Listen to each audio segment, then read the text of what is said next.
He has some, I don't want to explain here. Now listen.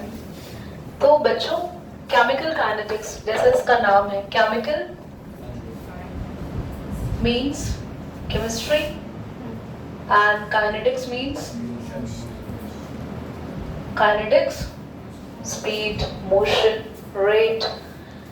तो ऐसी branch of science जो हमें ये बताए कि कोई भी रिएक्शन कितना फास्ट हो रही है या स्लो हो रही है। तो हमारे पास केमिकल रिएक्शंस कितनी फास्ट है, कितनी स्लो है, उन सब के रेट डिटरमिन करने का जो रिस्पॉन्सिबिलिटी लिए हुए वो किसने लिए? केमिकल काइनेटिक्स ब्रांच ने। ये ब्रांच ऑफ साइंस, पहली बात तो चैप्टर समझ लो कि कितना इंपॉर्टेंट है। फर्स्ट ऑफ ऑल ये चैप्टर से ना न्यूमेरिकल बहुत ही आएंगे, मतलब न्यूमेरिकल ही आएंगे। रेयर चांसेस हैं कि आपसे कोई कॉन्सेप्चुअल बेस्ड क्वेश्चन यहाँ पे पूछा जाए। The question is being asked from the numerical side. बाकी थ्योरी कॉन्सेप्ट्स रेयर है, कौन कौन से हैं मैं बता दूंगी कि इसमें से क्या क्या पूछा जाएगा। चांसेस इसके न्यूमेरिकल आने के थोड़े से मतलब टफर साइड पर ही रहते हैं। तो न्यूमेरिकल आप बहुत अच्छे से प्रिपेयर करें जो हम ट्यूशन नोटबुक में करेंगे। सो नहीं बेटा, बी अलर्ट। आंखें बंद करके जब हम सुनते हैं ना तो हम कहीं और ही होता है। दूसरा, ये एक ऐसी ब्रांच ऑफ साइंस है जो आपको ये बताती है कि भाई कोई भी रिएक्शन आप फास्ट कैसे कर सकते हो, स्लो कैसे कर सकते हो। रिएक्शन को फास्ट करने के लिए या स्लो करने के लिए कौन कौन से फैक्टर्स है जो रिएक्शन के रेट को अफेक्ट डालता है। बच्चों हम लोग बोलते हैं डायमंड इज फॉरएवर, जो इसी ब्रांच में आता है। ऐसा क्यों आता है तो कोई मुझे बता नहीं पाया आप में से। सुना ना आपने डायमंड इज फॉरएवर, या हीरा है सदा के लिए, किसी ना किसी ब्रांड का टैगलाइन भी है ना? है ना? तनिष्क का नहीं है? सुना नहीं है आपने? चलो, कभी इतना ध्यान नहीं दिया होगा ना इस चीज पे। मैं भी डायमंड आपके घरों में रखा रखा एक दिन ग्रेफाइट बन जाएगा।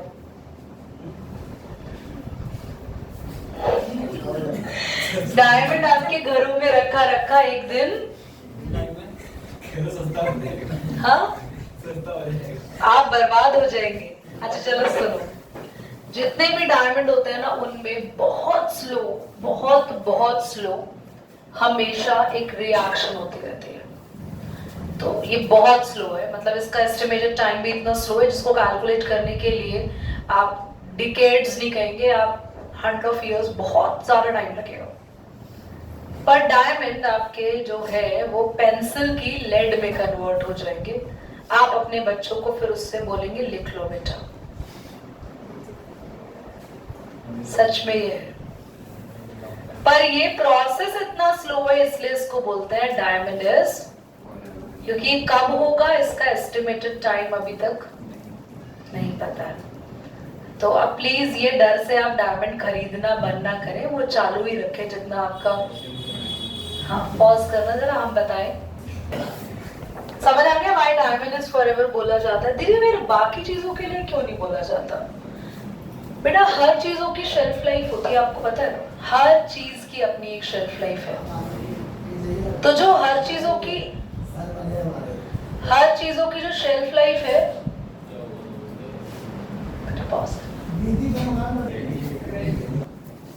अगर एक रिएक्शन लिखी है A gives B plus C, तो हम इस रिएक्शन का रेट समझते हैं, रेट ऑफ रिएक्शन।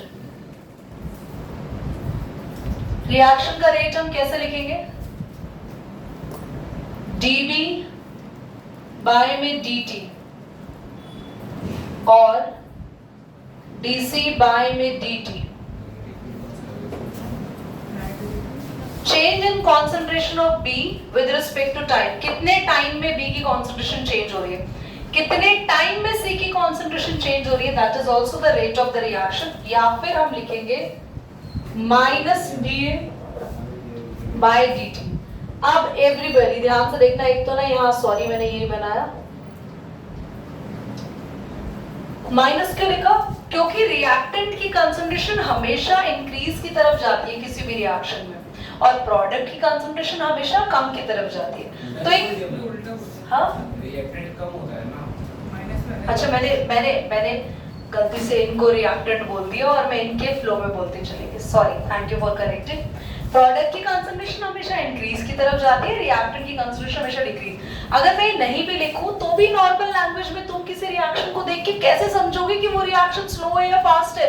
तो सिंपल लैंग्वेज में आप ये तो बोलोगे दीदी जो जल्दी प्रोडक्ट बना देगी वो फास्ट होगी, जो लेट प्रोडक्ट बनाएगी वो स्लो होगी। तो बस यही तो बोला है, जितनी जल्दी हमारी प्रोडक्ट की कंसंट्रेशन बढ़ेगी, बढ़ना इंडिकेट कर रहा है कि दोनों प्लस में है, और जितनी जल्दी आपके रिएक्टेंट की कंसंट्रेशन कम होगी उसी को हम रिएक्शन का क्या बोलेंगे?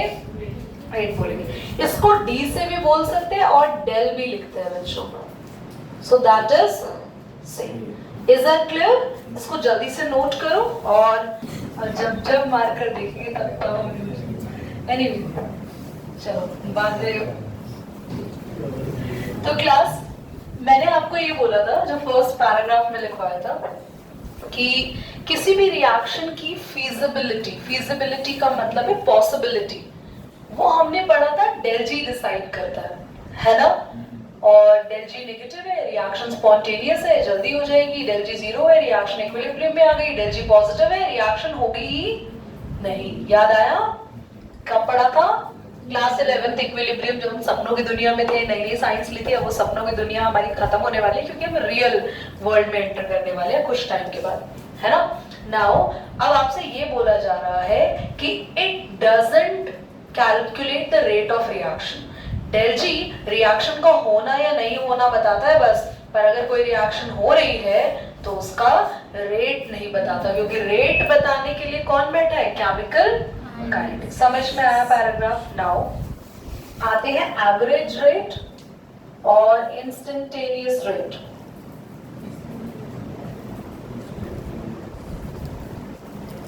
क्लास अगर आप ना यहाँ से लेट्स सपोज ट्रैवल कर रहे हैं and you are going somewhere, for example आप आगरा जा रहे हैं, ठीक है?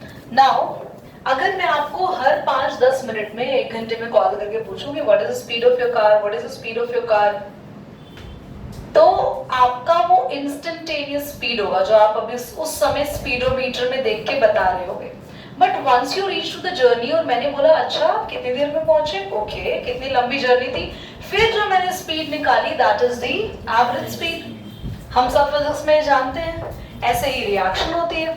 अगर एक रिएक्शन में एट टाइम प्रेजेंट पर्टिकुलर कितने टाइम में कितना प्रोडक्ट बन गया या कितने टाइम में कितना रिएक्टेंट खत्म हुआ, वो इंस्टेंटेनियस रेट हुआ।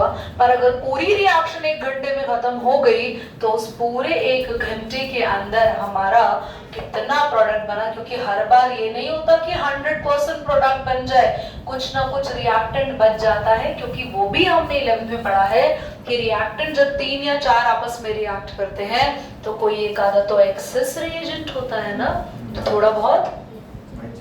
तो इसलिए जब पूरी रिएक्शन खत्म हो जाएगी तब कितना रिएक्टेंट कम हुआ और कितना प्रोडक्ट बन गया, तो उस पूरे रेट को बोलेंगे average rate. Is that clear? कुछ भी नहीं पूछने वाला है, जस्ट एक कॉन्सेप्चुअल से कॉन्सेप्ट है, इसकी definition. Rate of formation of NO दिया पढ़ो, दिया है ना? तो आप लिखेंगे रेट ऑफ, एक मिनट मैंने ना तुम्हें स्टोइकियोमेट्री से रेट लिखना नहीं सिखाया, वो भी बता देती हूँ। 4A plus 2B is equal to 3C। बेटा आपको रेट ऑफ रिएक्शन लिखना है, तो आप इस रिएक्शन का रेट 3 तरीके से लिख सकते हो, तीनों के अकॉर्डिंग। अगर आप A के अकॉर्डिंग लिख रहे हो तो 1/4, स्टोइकियोमेट्री हमेशा अपॉन में लिखते हैं, dA/dt। समझ आ गया? इक्वल B के रिस्पेक्ट में लिख रहे हो तो 1/2 और 3 के रिस्पेक्ट में बेटा मैंने ना गलती से यहाँ लगा दिया माइनस, ठीक है? स्टोइकियोमेट्री समझ आ गई?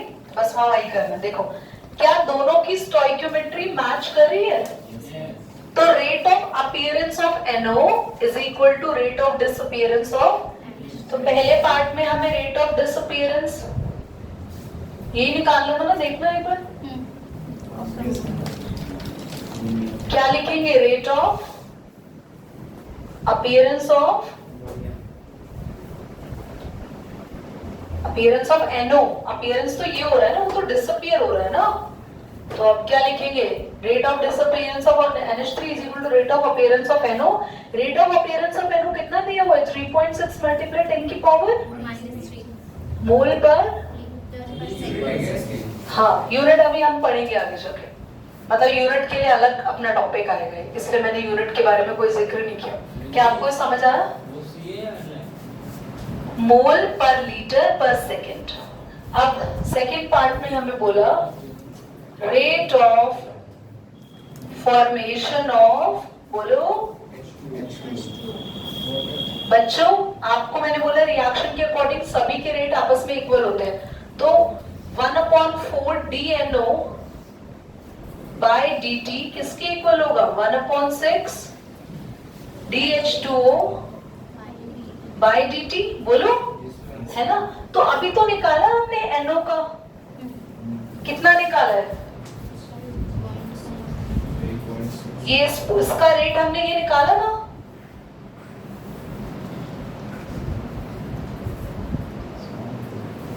वन अपॉन 4 भी लिखो। इधर देखो सभी सभी सभी सभी ध्यान से देखना, सभी हमें DNO बाय dt पता है, 1/4 नहीं लेते साथ में, वो तो बाद में लिखेंगे नंबर। हमें DNO बाय dt कितना दे रखा है, DNO बाय dt, तो हम इसके वैल्यू लगाएंगे। 1/4 क्यों लगाया, ये किसकी स्टोइकियोमेट्री थी, NO की। 6 इधर चला जाएगा, पूरा सॉल्व करके आ जाएगा DH2O बाय। समझ में आ रहा है, नहीं आ रहा? नहीं आया ना रिया?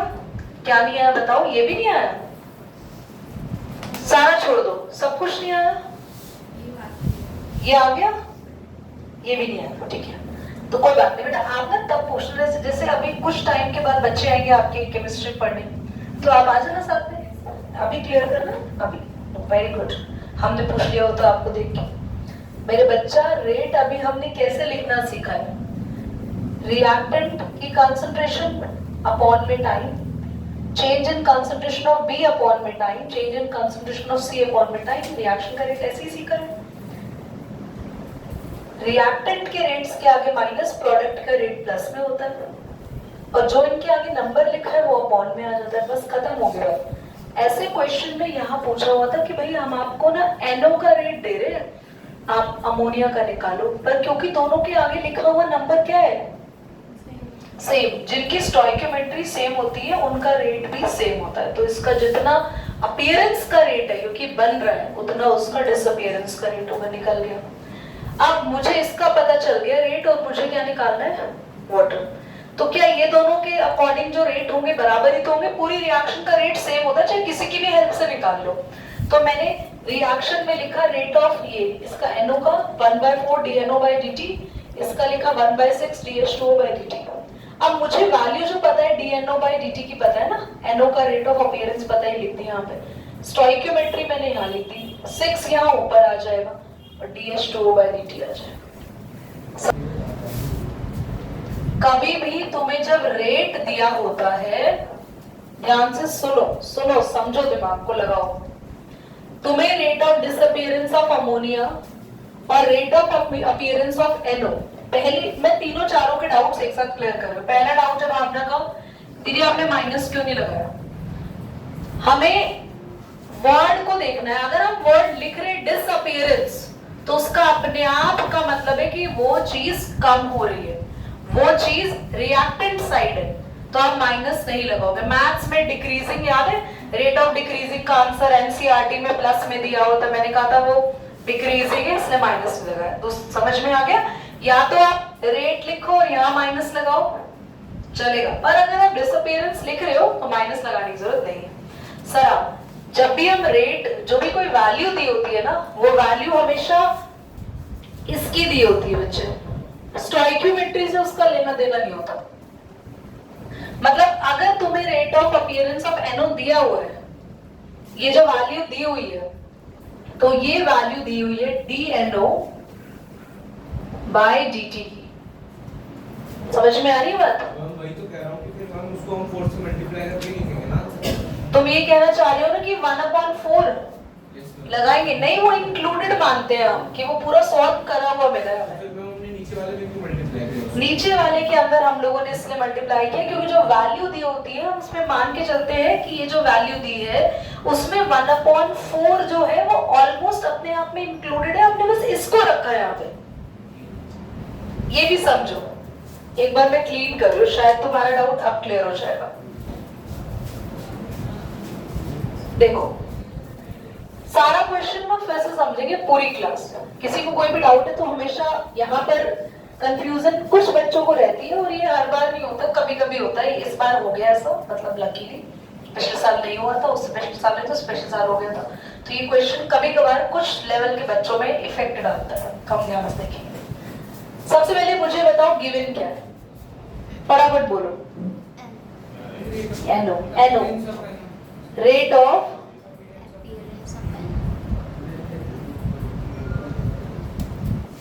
एनो मैंने ना यहाँ भी इंक्लूड किया और मैंने ना समझाया भी है उसको, तुमने उसको समझा नहीं प्रियांशु। हमें ये दिया है, सभी बच्चों ने देख लिया। अब हमें निकालना किसका था, NH3। तो हम लिख रहे हैं 1/4 D of NH3 अपॉन में dt 1/4। क्या ऐसा है, जल्दी बोलो हाँ या ना बोलते रहना। क्या ये है, जितना इसका रेट होगा उतना ही इसका रेट होगा, सेम। माइनस प्लस लगाने की जरूरत नहीं, आप यहाँ पे मेंशन कर देना ये क्या है, डिसअपीयरेंस। और ये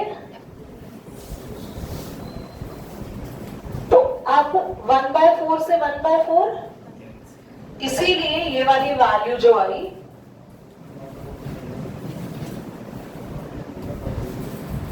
ये आ गई।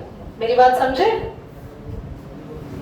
इसीलिए मैंने वहां पे वो 1/4 लिखा है, ठीक है। नीचे वाले क्वेश्चन में हमें rate of formation of H2O निकालना था, आपकी चॉइस है।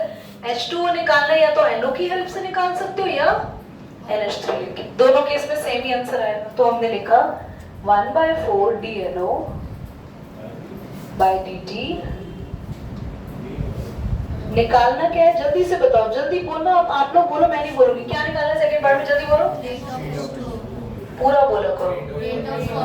तो मुझे बस ये चाहिए, दिस पार्ट, ठीक है। क्योंकि मुझे आंसर में जो वैल्यू निकालनी है ना प्रियांशु, उसमें 1/4 1/6 सब इंक्लूडेड चाहिए, देख रहे हो। तो इसीलिए यहाँ 1/4 आया, इसकी वैल्यू क्या आई जल्दी बोलो, और 6 भी आ गया।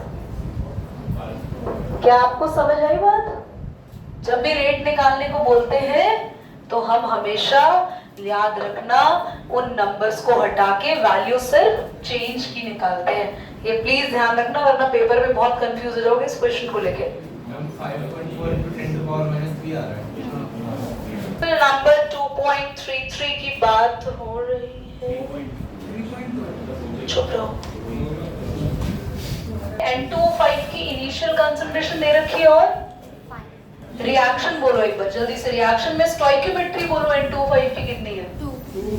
तो रेट ऑफ रिएक्शन क्या होगा,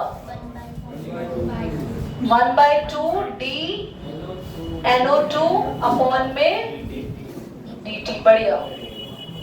अब D NO2